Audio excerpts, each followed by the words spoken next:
चलिए दोस्तों, अब बात करते हैं प्रश्न नंबर 9.3 की, क्वेश्चन नंबर 9 की। क्या क्वेश्चन क्या कह रहा है? देखो, कॉपी बंद कर, किताब बंद कर दिया राशि ने।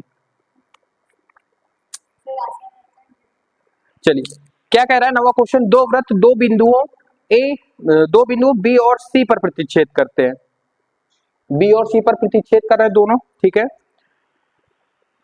बी से जाने वाले दो रेखाखंड एडी एबीडी और पी बी क्यू वृत्त को एडी और पी क्यू पर क्रमशः प्रतिच्छेद करते हैं। मतलब इसने में जो चित्र बना के दिया है वही इसने लिखा। ये आकृति 9.2 है।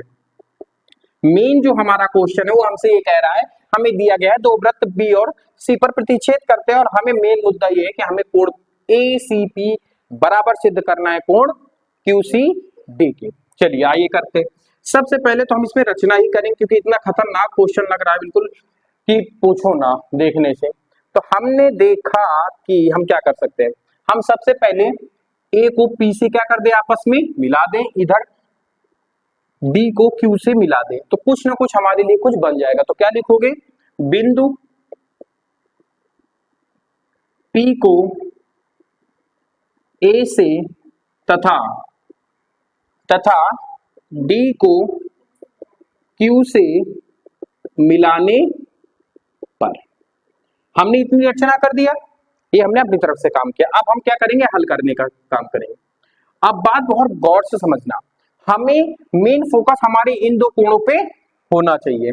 तो पहले ये देखो, दो चित्र अलग अलग बनाते हैं कुछ इस प्रकार से। एक ये है गोला, एक ये है गोला। इधर चित्र हम बनाएंगे एपी रेखा, जो हमने ऐसे खींचे है एपी, ये एपी रेखा है, ठीक है, समझते जाना।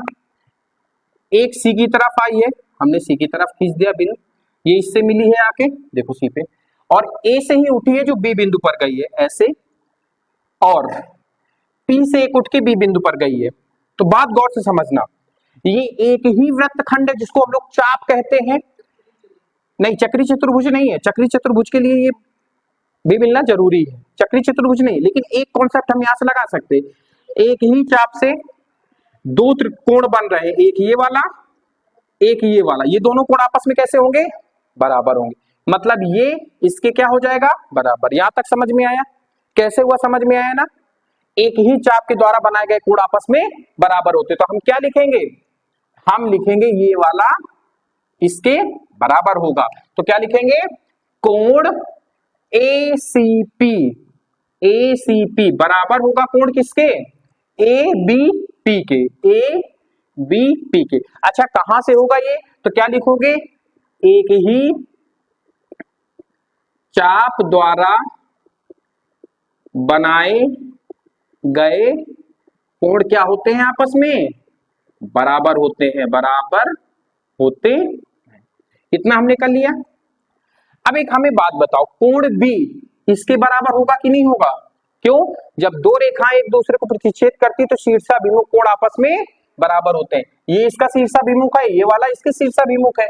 तो हम क्या कह सकते हैं, इनडायरेक्टली ये हमारा समीकरण बाद में डालेंगे। अब यहां से एक नया कॉन्सेप्ट क्या लिखेंगे, ए बी पी, कोण ए बी पी बराबर होगा कोण किसके, कोण बराबर होगा हमारा डी बी क्यू के, कोण डी बी क्यू के। क्या लिखोगे, शीर्षाभिमुख कोण बराबर होते हैं। क्या लिखोगे, शीर्षाभिमुख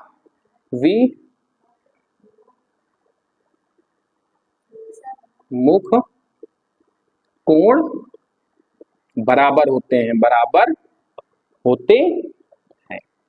यहां तक समझ में आया? अब हम ये वाला चित्र देखो, क्यूडी, क्यूडी को खींचा हमने, यहां से एक सी पर आया है, हमने भी सी पर खींच लिया। सी से एक डी पर गया है, हमने भी एक डी पर खींच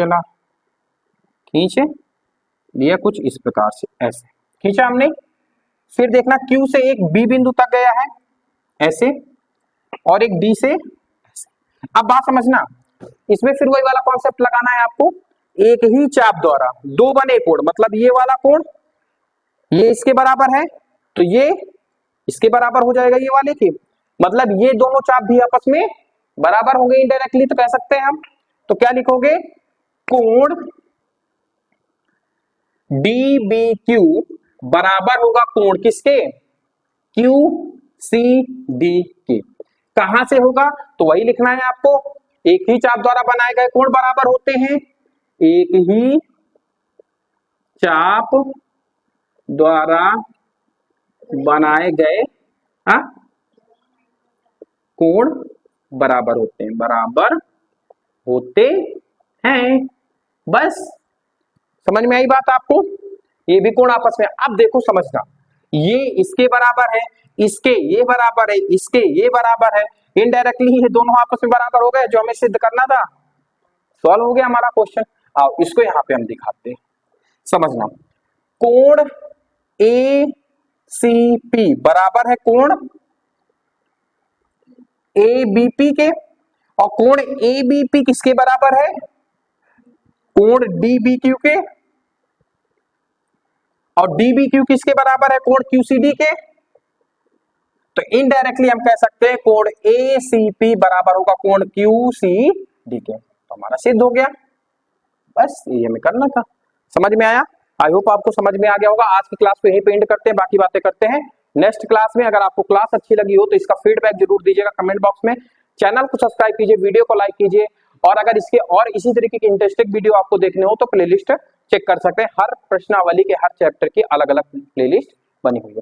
धन्यवाद, आज के लिए इतना ही। साथ रहने के लिए आप लोगों का बहुत बहुत आभार। पढ़ते रहिए, नोट्स बनाते रहिए, समय आपके पास ज्यादा नहीं बचा हुआ है। चलिए।